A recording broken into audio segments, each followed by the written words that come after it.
السلام علیکم دوستو، آج آپ کے لیے لے کر آئے ہیں تاریخ سے ایک اور نیو باپ۔ وہ منگول جو بہت زیادہ جنگجو تھے، جو کئی شہروں کو قبرستان بنا چکے تھے، جو کسی کو بھی نہیں چھوڑتے تھے، حتیٰ کہ ماؤں کے پیٹ میں پلنے والے بچوں کو بھی نکال کر قتل کر دیتے تھے۔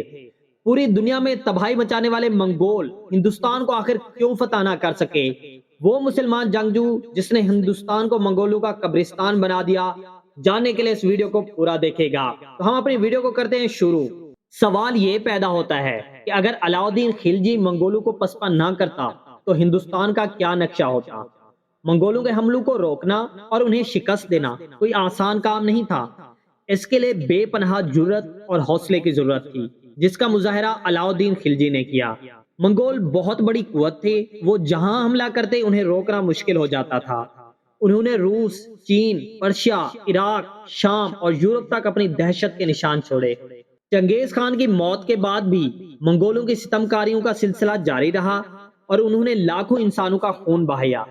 وہ اس ملک کی بے پناہ دولت لوٹنا چاہتے تھے، لیکن علاؤدین خلجی کی فوجوں نے 2 لاکھ منگول گھڑ سواروں کو ہندوستان سے پیچھے دھکیل دیا۔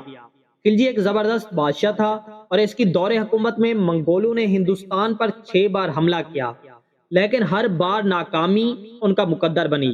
اس کی وجہ علاؤدین خلجی کی بہترین جنگی حکمت عملی، قابلیت اور معاملہ فہمی اور شجاعت تھی۔ ایک ہندو مورخ نے اس کے بارے میں لکھا ہے کہ اپنی تمام تر خامیوں اور جابرانہ اقدامات کے باوجود خلجی نے ہندوستان کو منگولوں سے بچایا، وگرنہ ہندوستان نیست و نابود ہو چکا ہوتا۔ اس کے لیے ہندوستان کو خلجی کا ممنون ہونا چاہیے۔ اگر منگول ہندوستان پر قابض ہو جاتے تو لوگ خلجی کا جابرانہ دور بھول جاتے۔ منگولوں نے پرشیا، بغداد، روس اور دیگر ملکوں میں سب سے پہلے وہاں کا بنیادی ڈھانچہ تباہ کیا۔ اس بات کا تذکرہ بھی ضروری ہے کہ علاؤدین خلجی نے اپنی سلطنت کو وسیع کیا، اور یہ سلطنت اس نے اپنے چچا جلال الدین خلجی کو قتل کرنے کے بعد حاصل کی تھی۔ علاؤدین نے اپنے بھائی الخان اور جنریل ظفر خان کو منگولوں کی سرکوبی کی ذمہ داری سونپ دی۔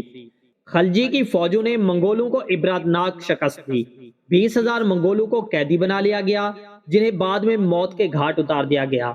علاؤدین خلجی کے زمانے میں ہندوستان پر پہلا حملہ 1297 اور 98 عیسوی میں ہوا۔ خلجی نے حملے سے تھوڑا عرصہ قبل ہی تخت سنبھالا تھا۔ 1 لاکھ منگولوں کی فوج پنجاب میں داخل ہوئی اور لاہور کے قریب علاقوں میں لوٹ مار شروع کر دی۔ خلجی نے علی خان اور جعفر خان کی قیادت میں فوج بھیجی، جس نے جلندھر کے قریب منگولوں کو شکست دی۔ کہا جاتا ہے کہ اس لڑائی میں 20,000 منگول مارے گئے۔ منگولوں نے 1299 عیسوی میں پھر حملہ کیا۔ اس بار ان کی قیادت داوا خان کا بھائی سالدی کر رہا تھا۔ انہوں نے سیون پر قبضہ کر لیا۔ علاؤدین نے منگولوں کو سبق سکھانے کے لیے اپنے جرنیل ظفر خان کو بھیجا، جس نے سیون کو آزاد کرایا اور منگولوں کی بڑی تعداد کو قیدی بنا لیا۔ ان میں سالدی اور اس کا بھائی بھی شامل تھے۔ 1299 عیسوی کے آخری داوا خان نے 2 لاکھ گھڑ سواروں کی فوج بھیجی۔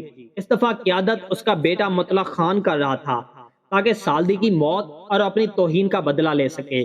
اس بار منگولوں کا مقصد لوٹ مار نہیں، فتح تھی۔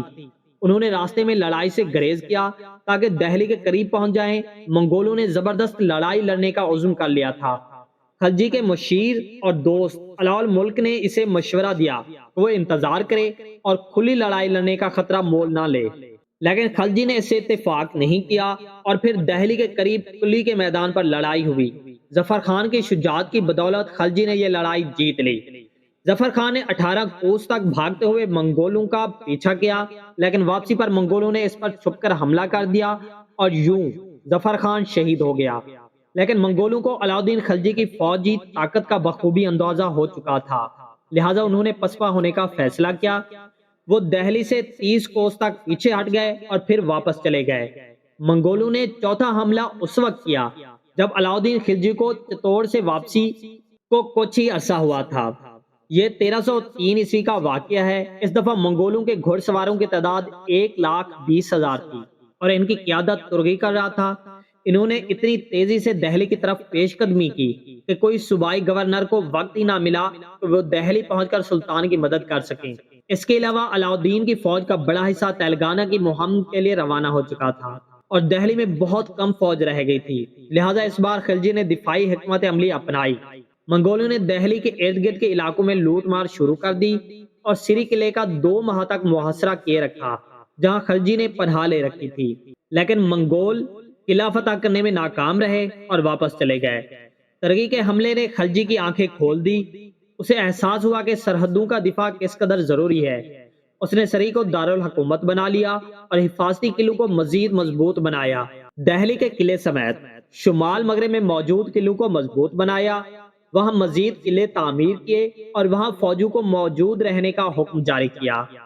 شمال مغرب کے لیے الگ اور مستقل فوج رکھنے کا فیصلہ کیا، الگ گورنر کی تعیناتی کی اور فوج کی تعداد بھی بڑھا دی۔ منگولوں کی بربریت ابھی ختم نہیں ہوئی تھی، دنیا فتح کرنے کا خواب وہ اب بھی دیکھ رہے تھے، اور ہندوستان کی بے پناہ دولت پر قبضے کی خواہش پہلے سے بھی بڑھ گئی تھی۔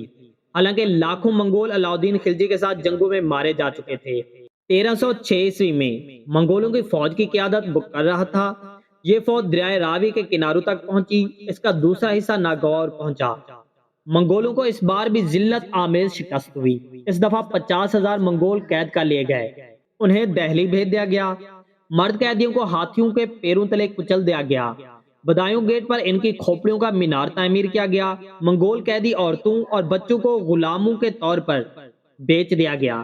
منگولوں نے سب سے زیادہ خطرناک حملے علاؤدین خلجی کے دور میں کیے اور اس نے ان تمام حملوں کو ناکام بنایا۔ اگرچہ غیاث الدین تغلق کے دور میں بھی منگولوں نے حملے کی کوشش کی، لیکن یہ ایک کمزور کوشش تھی۔ سلطان محمد تغلق کے دور میں بھی ایک بار پھر حملہ کیا۔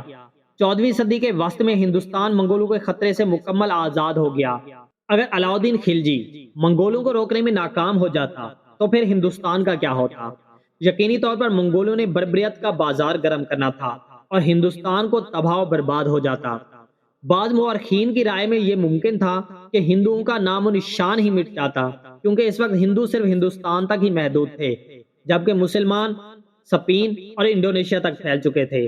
ان حقائق سے پتہ چلتا ہے کہ علاؤدین خلجی ہندوستان کا کتنا بڑا محسن تھا، ایک ایسا نجات دہندہ جس کی ہندوستان والے اتنی پذیرائی نہیں کرتے جتنی کرنی چاہیے۔ انہوں نے فلموں میں مسلمانوں کو ہمیشہ برا دکھایا ہے، اور پدماوتی والا قصہ بھی جھوٹ ہے۔ خلجی نے اپنی بہادری، استقامت اور حوصلے کی وہ مثالیں قائم کی جسے الفاظ میں بیان نہیں کیا جا سکتا۔